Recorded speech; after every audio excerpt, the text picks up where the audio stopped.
As anybody going into film might be able to tell you, sometimes the making of the film can be a story in and of itself. I mean, there have been quite a few guest speakers that have come into the film classes at the college that I've been to. For example, there was this one cinematographer who had worked on this IMAX documentary of the Grand Canyon. And this was before the age of digital cinema, back when the IMAX screens were really, really huge, and also just the fact that they were still shooting on film at the time. And basically he talked about how they had to get all their equipment along a river, how there was this one key stop that had only one phone, and everybody was looking forward to going to this stop so that they could call their families and check what's going on, but then they had to keep going. And basically the cinematographer, the way he talked about it, basically it was a story similar to the various adventures that you would see adapted to film. As such, many of us are going to be drawn to the stories behind the stories of films that we've seen as kids or seen as adults, and that's exactly what this film is playing off of. That said, let's begin this episode of Romney's Reviews.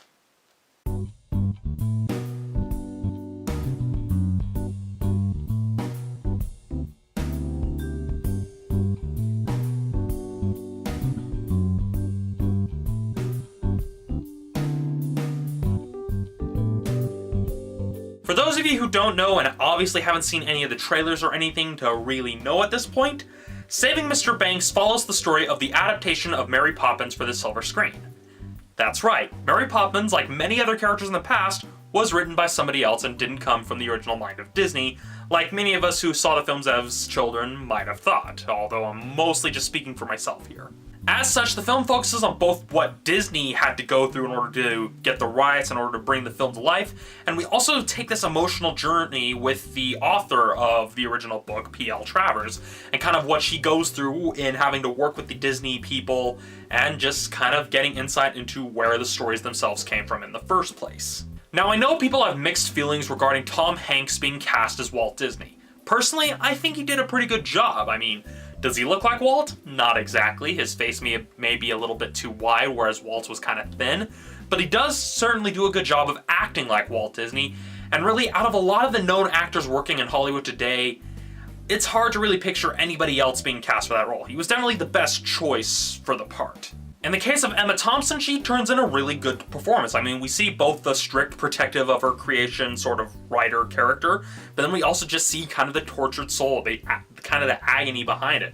We don't see it just a straight up caricature, even though they do poke fun of the fact that that's what most everybody else sees when she's working with them to develop the script, but we definitely get a multifaceted performance. You definitely see a full range of emotions with Emma Thompson's performance.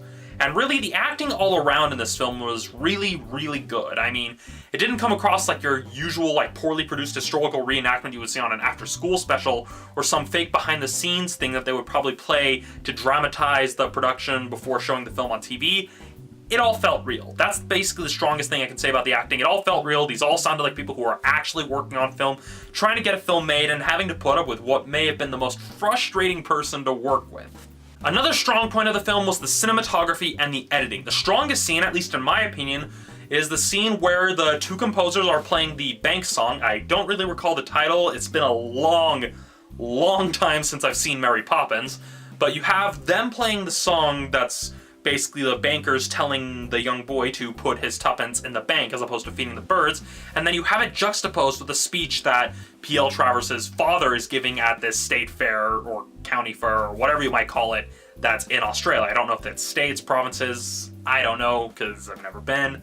Point being, they have those two things juxtaposed side by side, almost as if the father is actually saying the lyrics of the song, and really, those are really the strongest. I think that's really the strongest from a cinematography and editing standpoint, because it really does show kind of almost a breaking point for P.L. Travers, and just how close to home the story of Mary Poppins is to her, and why it's so important to her. And really, that scene communicates it the best, and really also just builds up to this nice breaking point in the middle of the film. And so that's why I think that scene is the strongest. It's not really any major spoilers, because really when it comes to history, there's not much to really spoil that can't already be spoiled by a wiki search that was probably already in an article prior to this film even being made, so there's that. Another thing I'd like to mention is the fact that while in the past the company would have tried to hide Disney's flaws or gone out of their way to keep them as subdued as possible, here, although it's subtle, they do manage to actually show some of the flaws Disney had as a person. I mean, One thing that I noticed was how he was kind of dismissive of women. I mean, in the opening scene when he's first talking to PL Travers and how she's refusing, he's then talking to his secretary, and it's subtle how he just kind of dismisses how he's very dismissive of women. And I mean, the pre-signed autograph cards.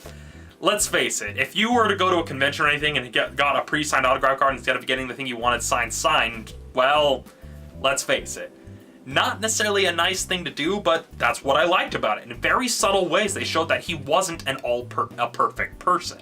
And another thing I really liked is that at the end of the day, they showed that he was a businessman. He cared about his company, especially at the very end of the film where he wasn't even going to invite PL Travers to the premiere, and how he said, well, the reporters are going to be there and I've got to protect the movie. And that's what I really liked. And another thing I also liked, because another thing that some other people try to do when they talk about Disney, is that they didn't try to embellish the flaws. They didn't let the flaws overtake the person, which is another thing that tends to happen when people make films based on real life figures. They either try to essentially make them like a saint and canonize them, or they let the flaws overtake the person. And that's one thing that I like that this film managed to accomplish. It was a nice balancing act. They kept the flaws present in very subtle ways that made the character feel more realistic, but they didn't let that overtake the character.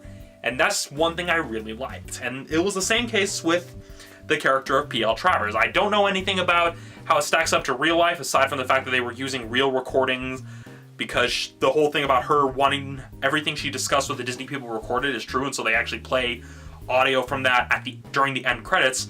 But even then, it's kind of the same case. Yes, she has flaws, but the flaws don't overtake her character. We see both Disney and Travers as human, as real people. People who have flaws, but also have ambitions and dreams and drives, and really that's the essence of good character development. As a whole, this is a well-produced film. It's emotional, realistic, and paints a clear picture of how frustrating it must have been to work with PL Travers and just what everybody had to go through to bring a now classic Disney movie to life. As an awards contender, on the other hand, it's gonna face some tough competition. I mean, it's good, yes, but there are a lot of good films that have come out this year that are gonna be vying for the awards, and so there's not really much to really be said about its awards chances, because that's another video for another time. All that said, it's a good film. I highly recommend it, especially if you're interested in the history of Disney, stuff like that. I mean, I know that's why my friend Shad kept recommending it. So yeah, everything said, I give Saving Mr. Banks a 5 out of 5. So that's it for this episode of Romney's Reviews. As for next week, well, I'm not going to produce an episode because that's the week of Christmas and I just need the break. Let's face it.